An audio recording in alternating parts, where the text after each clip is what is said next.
टायमाला जी दिलेली न्याय आम्हाला मिळालाच पाहिजे, न्याय आम्हाला मिळालाच पाहिजे, अरे न्याय आम्हाला मिळालाच पाहिजे।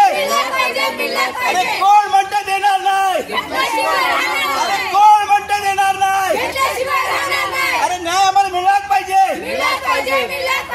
बघा, हा फार गलिच्छ प्रकार आहे। ह्या महिला आपल्या पोट भरण्यासाठी गावावरून शिवावरून येऊन आपल्या पोट भरण्यासाठी त्यांचे एक हे ॲप काय म्हणतात ते त्यांच्या थ्रू ते गेल्या। त्याच्या अगोदर सर्वप्रथम त्या लोकांनी यांची जबाबदारी घ्यायला पाहिजे, त्या लोकांनी दखल घेतली पाहिजे। त्या लोकांनी दखल नाही घेतली, पण हे वयोवृद्ध गरज त्याला हे चाळे करायला जमतो। हां, मग त्यांच्या विरोधात जर तक्रार दिली तर मग आपल्या पोलीस स्टेशननी दखल घ्यायला पाहिजे आणि त्या महिलांना न्याय दिला पाहिजे। त्यांनी नाही दिला तर मग त्या महिलांनी जायचं कुठे? महिला कोणासाठी पोलीस स्टेशन कशासाठी आहे? पोलीस कोणासाठी आहेत? महिलांना, दुर्बल महिला आहेत। आता काय चाललंय समाजामध्ये हे त्यांनाही माहिती आहे, आपल्यालाही माहिती आहे। मग तुम्ही ह्या महिलांना सकाळी 11 वाजेपासून, मी सुद्धा 11 वाजेपासून आहे इथे, तर तुम्ही त्यांना अजूनपर्यंत आम्हाला FIR कॉपी दिली नव्हती। आता आम्ही मेन साहेबांना भेटायला गेल्यानंतर FIR कॉपी आम्हाला दिली, हे कितपत योग्य आहे? पण काही पोलिसांनी FIR कॉपी दाखल केली आहेत ना, तुम्ही आल्याच्या नंतर पोलिसांनी FIR कॉपी दाखल केली आहे का? प्रयत्न केला, त्या लोकांनी रिश्वत द्यायचा पण प्रयत्न केला। कोणी केलं ताई? अनिल गर्गनी डॉक्टर। अच्छा, ते तुमच्या जवळ आले होते का? हो, आले होते। काय बोलले मॅडम? बोलत होते की बेटा पप्पा के पास आओ, कुछ काम है, असं बोलत होते आणि इशाऱ्याने ते त्याला बोलवायचा प्रयत्न केला होता। आल्यानंतर काय बोलत होते? मी जेव्हा त्यांचा 18 तारखेचं बोलले की मला 18 तारखेला येणे आठवत, तेव्हा त्यांनी माझ्यावर डोळे ओपन करून जोरात डोळे असं हे करून माझ्याकडे रागाने बघतीये की तू काही नको बोलू, असे डोळे करते मोठे। पोलीस स्टेशन मध्ये जेवढी शिक्षा अनिल गर्गला होणार आहे ना, तेवढी शिक्षा त्याच्या बायकोला व्हायला पाहिजे। ज्यावेळेस ह्या मुली जात होत्या, शिळा अन्न देत होती त्यांना, शिळा अन्न देऊन ह्या मुली रात्री झोपल्या 12 वाजता झोपवायची, 7 नाही वाजले तर उठवायची, ते पण लाथेनी। हा कोणता कायदा? हा आम्ही कामासाठी जातो ना, मग लाथेने उठवायचं हिचं नाही, हिला ना तिथे लाथेने तुडवायची आम्हाला, बस एवढी आमची मागणी आहे। काही बचत गट वगैरे काही माहिती वगैरे दिली का या संदर्भात? अजिबात नाही, अजिबात नाही। सर काय सांगाल? डोंगरे साहेब, तुम्ही याच्यावर वाचा फोडली, FIR दाखल झालं, तपास होऊन व्हावा अशी तुमची इच्छा आहे।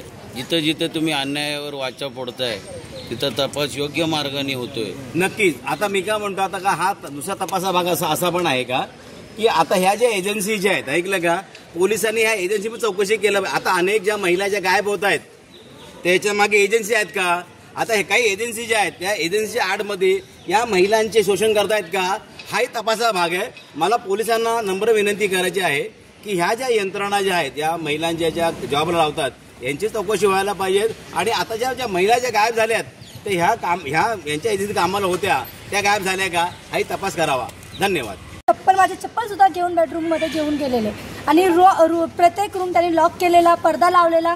ती पोरगी झोपलेली होती, ही पोरगी 24 तासाचं काम करते तिथं, ती झोपलेली, तेव्हा त्यांनी मला बुक केलेला। आणि ते 1 दिवसाच्या आधी मला कम्प्लिमेंट देत होते, तुम पटाखा लग रही हो, तुम बहुत खूबसूरत हो, तुम्हारे पती ने तुमको ऐसे क्यों छोड़ दिया, असं ते मला बोलत होते। आणि ते म्हणजे माझ्यासोबत पण जबरदस्ती करायचं त्यांनी प्रयत्न केला। तुम्ही काही तक्रार वगैरे नोंदवली? हो, आम्ही केलो।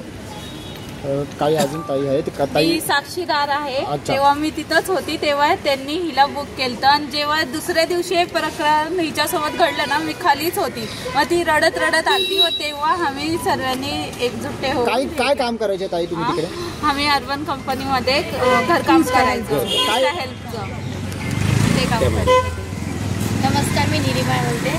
मला पण तेच सांगितलं होतं, मी अलिबागवरून आले होते कामाला, मला पण तिने तेच सांगितलं होतं सरांनी का बोलता असं वरवरचं काम आहे।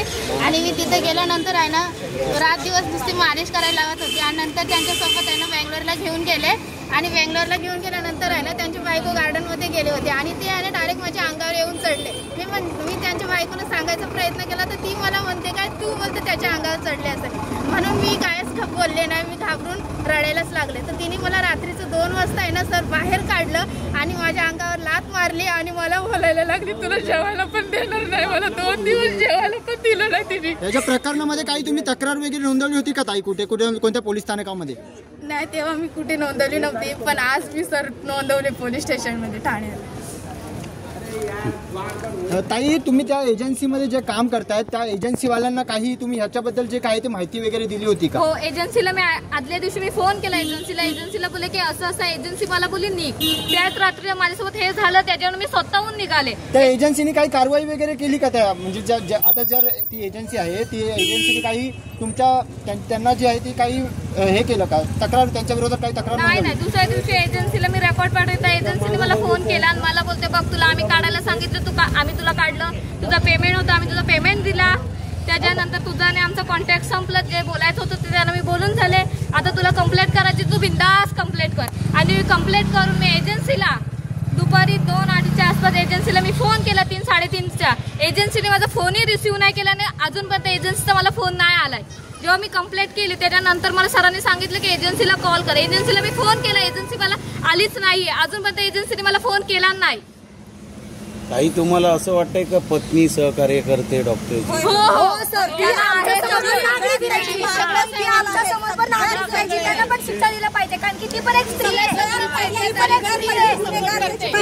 माहिती असल्यावर पण ती असं करते, त्यांना शिक्षा दिली पाहिजे. काही महिला आयोगाची वगैरे भेट घेणार आहात का तुम्ही? हो, आम्हाला गरज महिला आयोगाकडे काही न्याय मागणार आहात का? हो, मागणार. संगमजी आणि प्रमिलाताई मांगे मॅडम, आमचे भूषण सर्व या ठिकाणी सिनियर साहेबांच्या भेटलो तेव्हा आम्ही त्यांना एक मुद्दा आवर्जून मांडला की आरोपी पोलीस स्टेशनच्या आवारामध्ये येतो, तुम्ही त्याला घेऊन येता. आरोपी या ठिकाणी आले होते का? आरोपी फिर्यादीशी सेटलमेंटची वार्ता करतो. याचा अर्थ काय? खरं बघायला गेलं तर त्या मुद्द्यावर सुद्धा गुन्हा दाखल झाला पाहिजे आणि तो गुन्हा दाखल होत नाही. इथे फिर्यादी सकाळपासून बसलेत आणि आरोपी कोरस टॉवर मध्ये एसी मध्ये बसलेला आहे. म्हणजे काय मागणी करणार प्रशासनाला? कायदा आहे कुठे? प्रशासन आम्ही मागणी करतोय, तो सदरचा जो आरोपी आहे त्याला तात्काळ अटक करा आणि ह्या माझ्या माता भगिनीला न्याय द्या. आणि हे सदर न्यायासाठी 11 वाजून उभा आहेत आणि आता वाजले 6. आरोपी येऊन जातो यांना सोडतायत. हा कुठला न्याय आहे? तर पोलिसांनी त्या आरोपीला तात्काळ अटक केलं पाहिजे. न्याय द्या, अजून काहीच नको. आम्ही आमच्या पोटासाठी काम करतो, प्लीज आम्हाला न्याय द्या.